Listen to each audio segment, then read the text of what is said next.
Welcome. So today we're diving into Captain Ibrahim Traoré's visit to Russia for Victory Day. That's May 9th, 2025. Right. It seems straightforward, a leader attending an event, but there's a lot layered underneath. Exactly. So Victory Day itself, it's about remembering the Soviet Union defeating Nazi Germany. In what Russia calls the Great Patriotic War, the key date is May 9th, Moscow time. Even though the surrender was signed May 8th. Yeah, the German surrender document was signed late on May 8th, 1945, but, time zones meant it was already May 9th in Moscow when it took effect. Got it. And the context here is just staggering loss for the Soviets. Right? Absolutely. We're talking estimates of 20, maybe even up to 27 million lives lost. It's hard to even fathom. That really shapes why this day is so significant. Yeah, that scale is immense. And you had those huge grinding battles like Stalingrad. Yes, and Kursk, yeah. Those were critical turning points. They really shifted the tide, leading to the Red Army pushing towards Berlin. So they celebrated in 45, obviously, but it wasn't like an immediate official huge holiday. Well, yes and no. Celebrations happen, but it became the massive state holiday. The one with the huge parades we know today, much later, that was under Brezhnev in 1965. Ah, okay. So that's when the big red square military parades became sort of the standard. Yeah. Projecting power. Precisely. It became a key moment to showcase Soviet military might.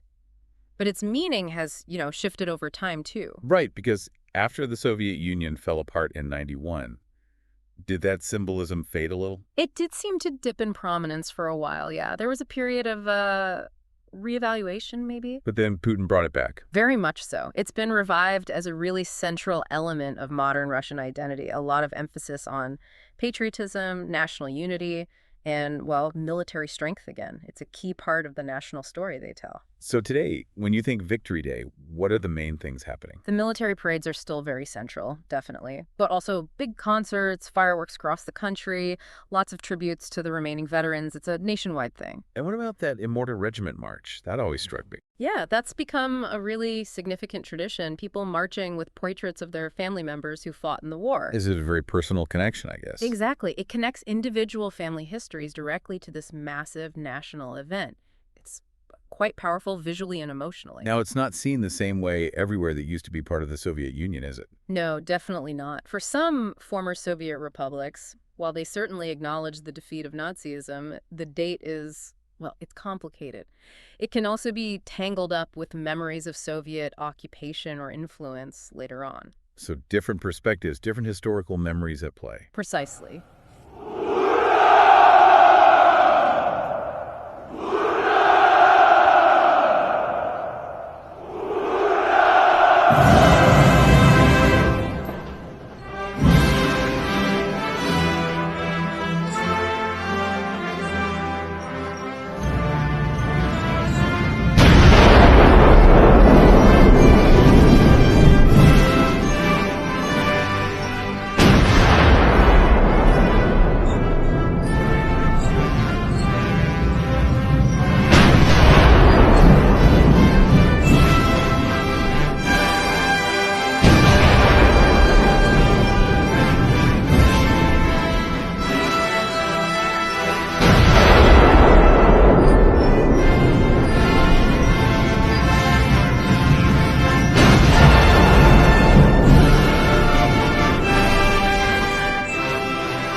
Парад!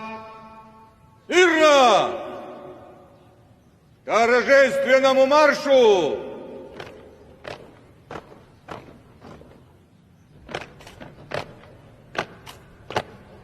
Батальонно! На одного линейного дистанции! Первый батальон прямо! Остальные направо! На плечо!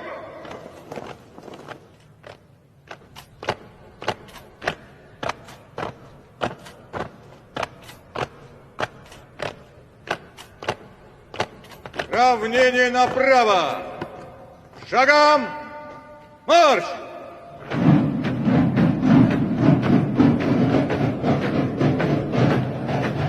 Торжественное шествие войск возглавляет командующий военным парадом генерал-полковник Олег Солюков.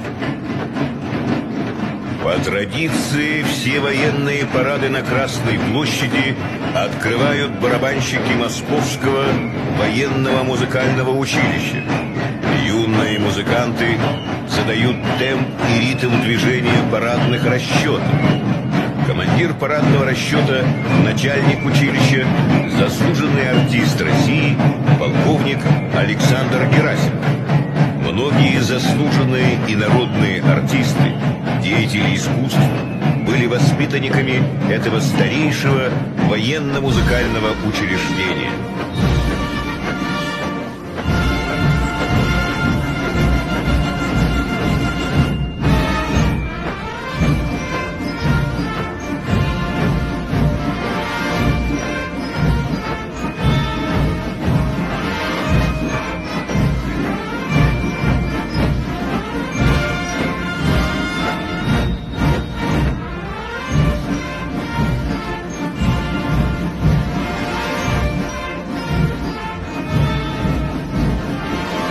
Проходят знаменные группы знамени Победы, государственного флага Российской Федерации и знамени Вооруженных сил России. Историческую часть парада открывают знаменные группы со штандартами 10 фронтов заключительного этапа Великой Отечественной войны. Военнослужащие знаменной роты проносят 45 боевых знамен прославленных соединений. History is rarely monolithic, you know? Which kind of loops us back to Captain Traoré being there in Moscow in 2025. Yeah. His presence isn't just about history then. Probably not solely history, no. Like other foreign leaders attending in previous years, it's often seen as a signal, a display of perhaps alignment or at least dialogue from Moscow's point of view.